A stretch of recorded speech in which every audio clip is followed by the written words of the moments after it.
Hi, I'm Victoria Hesselwood. I'm 29.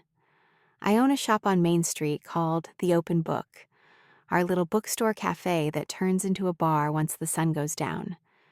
By day, the air smells like espresso and paperbacks. At night, the lights dim, the music hums low, and the shelves become the walls of a place where people come to laugh, flirt, or forget. My best friend Samantha runs it with me. She's been my person for as long as I can remember, and when my husband Matthew died, she didn't ask, she didn't plan.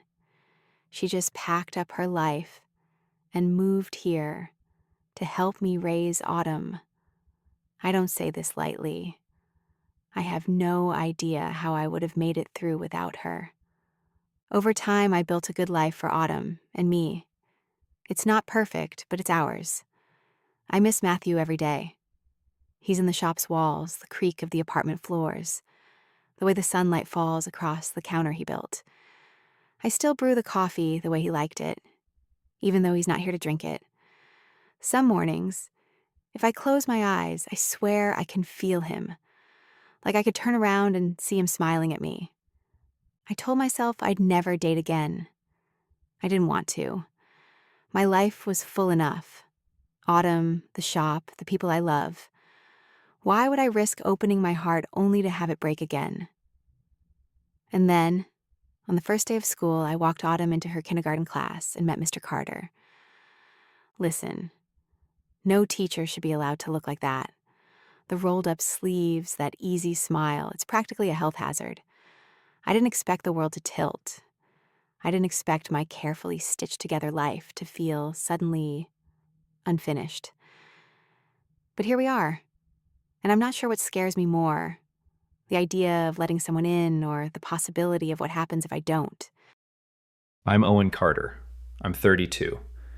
I also happen to be a kindergarten teacher, which means I spend my days surrounded by finger paint, knock-knock jokes, and tiny humans who think I'm a magician because I can tie shoes and read upside down. It's a good life. I like my job, I like this town, and I like the rhythm I've built here. Breakfast at the diner with the guys on Saturdays, pick up basketball on Tuesdays, a beer on my porch when the day winds down. And yeah, people know me here. I'm not blind.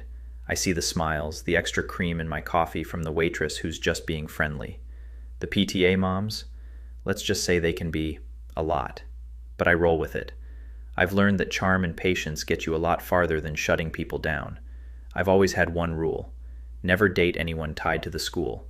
Keeps things clean, easy. I've stuck to it without a problem. Small towns have a way of turning a whisper into the evening news, and I like to keep my personal life personal.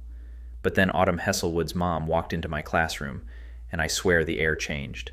The noise in my head went quiet. The world stopped. And just like that, my no dating policy didn't feel so unshakable. Victoria Hesselwood. Petite, long, brown hair, eyes you can drown in. That first smile hit me harder than any pickup game injury I've ever had. I remember thinking, okay, yeah, the rule's officially in trouble. Here's the thing, I don't date much. Small town, smaller dating pool. But when I have been in relationships, I'll admit, I'm the kind of guy who's all in. I guess you could call it possessive, but not in the creepy, overbearing way. More like, I want the people I care about to know they're mine, in the safest, most certain way possible. And if you're wondering, yes, a teacher should probably not look at a student's mom like I looked at her that first day. But rules were made to be broken, right? Hi, I'm Autumn. I'm 4 3/4, which is almost 5. I like sprinkles on my cookies, on my donuts, and on my hot chocolate. I even like when they melt into my whipped cream and make it rainbow. I live in the best place ever, right above the bookstore.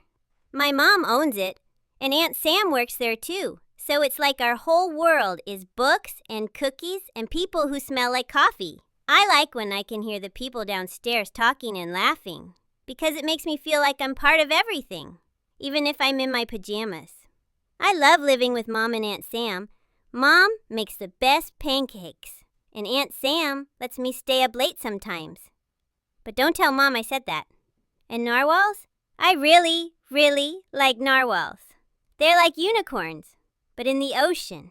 Mom says they're real, but I think they're kind of magic, too. I'm Samantha. I'm 30 years old, born with a big mouth, a bigger heart, and an almost unhealthy love for espresso martinis. I co-own the Open Book with my best friend Victoria, bookstore cafe by day, bar by night.